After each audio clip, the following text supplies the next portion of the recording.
RTGS के बाद हमारी जो नेक्स्ट सर्विस आती है वो आती है NEFT, national electronic fund transfer. ये भी बिल्कुल आरटीजीएस की तरह ही है। इसमें भी एक जगह से दूसरी जगह पैसे भेजे जा सकते हैं, कोई डिफरेंस नहीं है। इस पर आरबीआई ध्यान रखता है, आरबीआई से मॉनिटर करता है, ठीक है। अब इसमें जो है रियल टाइम में पैसे नहीं भेजे जाते, इसमें टाइम, पैसे ट्रांसफ़र होने, मनी ट्रांसफ़र होने में कुछ टाइम लगता है। और इसे पैसे भेजने में भी क्या होता है, वीक डेज में आप पैसे 8 AM से 7 PM तक भेज सकते हो। टाइम कुछ मेंटेन करके रख दिया गया है। यहाँ पर आप नेट ट्रांसफ़र कर सकते हो। नेट का मतलब क्या है कि 1-1 रुपये की, 2-2 रुपये की भी ट्रांजैक्शन की जा सकती है, ठीक है ना। फिर संडेज़ को इसमें कोई ट्रांजैक्शन नहीं होती है, संडेज़ के दिन नेफ्ट नहीं चलता है, जबकि आरटीजीएस में सारी बातें नहीं हैं। अदरवाइज आरटीजीएस नेफ्ट बिल्कुल सेम है। दोनों में आप अब क्या कर सकते हो, एक जगह से बैठकर दूसरी जगह पर मनी ट्रांसफ़र कर सकते हो। एक रियल टाइम है और एक में टाइमली मैनर में कुछ विंडो होती है कि थोड़ा टाइम लगता है, उसके बाद आपके पैसे ट्रांसफ़र होते हैं, ठीक है। आप दोनों को ऑनलाइन ट्रांजैक्शन से ही समझें, आपको बहुत ज़्यादा सोचने की ज़रूरत नहीं है। नेफ्ट और आरटीजीएस दोनों क्या है, ऑनलाइन ट्रांजैक्शन है, जिसपे आप एक जगह से बैठे हुए ऑनलाइन अपने घर से बैठे हुए अपने पैसे को किसी भी थर्ड पर्सन को, किसी भी अनदर पार्टी को ट्रांसफ़र कर सकते हैं। देन न्यू बात आती है बैंक ओवरड्राफ्ट की। बैंक ओवरड्राफ्ट क्या है? बैंक ओवरड्राफ्ट की जो फैसिलिटी मिलती है वो मिलती है करंट अकाउंट होल्डर्स को। किसे मिलती है? करंट अकाउंट होल्डर्स को।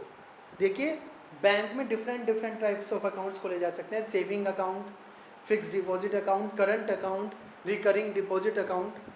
तो ये जो करंट अकाउंट है उस पर बैंक ओवरड्राफ्ट की फैसिलिटी मिलती है। करंट अकाउंट खोलते हैं बिजनेसमैन्स। कौन खोलते हैं? बिजनेसमैन्स। अब बिजनेसमैन एक दिन में कई बार, मैनी टाइम्स ट्रांजैक्शन करते हैं, बैंक में पैसे डिपॉजिट कराते हैं, बैंक से पैसे निकालते हैं। जबकि सेविंग अकाउंट में लिमिट ट्रांजैक्शन होती है, एक महीने में 10 टाइम्स, 5 टाइम्स, अलग अलग बैंक की अलग अलग रूल्स हैं, आप मनी डिपॉजिट करा सकते हैं या निकाल सकते हैं, उसके बाद वो चार्ज लेते हैं।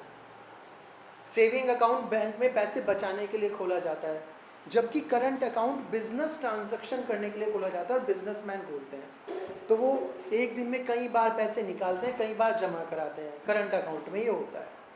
अब कभी कभी ऐसा होता है कि उनके अकाउंट में पैसे नहीं हैं, मनी नहीं है, फिर भी उन्हें पैसे निकालने हैं, ज़्यादा पैसे चाहिए, ओवर ड्रान करने हैं।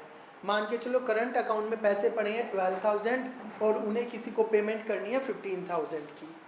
तो बैंक क्या करता है, यदि कोई बिजनेसमैन चाहे तो बैंक से ओवरड्राफ्ट फैसिलिटी ले सकता है। वो कह सकता है कि मुझे मेरे अकाउंट में पैसे ना भी हों तो एक लिमिट तक ओवरड्रान आप पैसे करा दीजिए, कि आप मुझे 50,000 का बैंक ओवरड्राफ्ट दे दीजिए एग्जाम्पल के लिए। यदि मेरे अकाउंट में पैसे नहीं भी हैं तो मैं 50,000 तक भी किसी को पेमेंट कर सकूं, मेरे करंट अकाउंट का बैलेंस माइनस 50,000 तक भी हो सके। तो ये फैसिलिटी किसे मिलती है बैंक ओवरड्राफ्ट की? करंट अकाउंट होल्डर्स को बैंक की तरफ से। अब ये पैसे वापस कैसे होंगे? जैसे ही वो नेक्स्ट टाइम मनी डिपॉजिट कराएगा, क्योंकि एक दिन में कई बार करता है, नेक्स्ट डे कराएगा, उससे नेक्स्ट डे कराएगा, तो बैंक में वो अकाउंट में मनी क्या हो जाएगी? डिपॉजिट हो जाएगी, ठीक है ना। जो माइनस बैलेंस है वो वापस किस में पहुंच जाएगा? प्लस में पहुंच जाएगा, जैसे ही वो मनी डिपॉजिट करा देगा, बैंक अपने पैसे निकाल लेगा। इसमें बैंक क्या करता है, जितने भी दिन आपने पैसे यूज़ करे उस पर आपसे कुछ इंटरेस्ट ले लेता है। तो करंट अकाउंट पे कभी भी इंटरेस्ट मिलता नहीं है, उल्टा बैंक आपसे चार्ज करता है। करंट अकाउंट पे कोई भी इंटरेस्ट नहीं दिया जाता। जबकि सेविंग अकाउंट खोलो, आप फिक्स डिपॉजिट खोलो, रिकरिंग डिपॉजिट खोलो, उन पर बैंक आपको इंटरेस्ट देता है और करंट अकाउंट में आपसे चार्जेस लेता है, ठीक है। Cash credit. कैश क्रेडिट क्या है? कैश क्रेडिट शॉर्ट टर्म का कैश लोन है एक तरह का।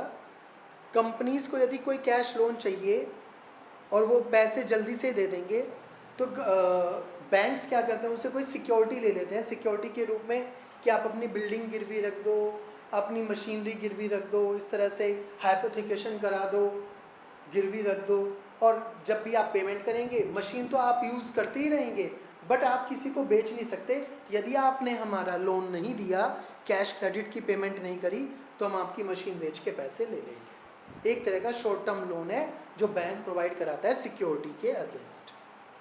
लास्ट चीज़ है ई बैंकिंग। ई बैंकिंग बेटा आप आरटीजीएस में भी पढ़ चुके हैं, नेफ्ट भी। ई बैंकिंग आरटीजीएस नेफ्ट दोनों ही ई बैंकिंग है। इसके अलावा आप एटीएम से पैसे निकालने जाते हो या क्रेडिट कार्ड से, डेबिट कार्ड से कोई ट्रांजैक्शन करते हो, या ऑनलाइन कुछ खरीदते हैं पॉइंट ऑफ सेल्स पर, वो सभी चीज़ें क्या होती हैं, सारी की सारी चीज़ें ई बैंकिंग कहलाती हैं। आपने पेटीएम बनाया एक अकाउंट, पेटीएम पे कुछ पैसे अपलोड कर दिए, वो भी क्या है, ई बैंकिंग है। आप अमेज़न पे गए, अमेज़न से कुछ कैश परचेज़ कर रहे हैं और परचेज़ करते समय अपने डेबिट या क्रेडिट कार्ड से पेमेंट कर दी, वो भी क्या है, ई बैंकिंग है। तो इन सभी चीज़ों को ई बैंकिंग के नाम से जाना जाता है। ये सारी सर्विसेज बैंक देता है। ये सारी सर्विसेज कौन देता है, बैंक आपको प्रोवाइड करता है। तो इसमें आपको जो कुछ भी प्रॉब्लम है आप मुझसे पूछ सकते हैं। Thank you.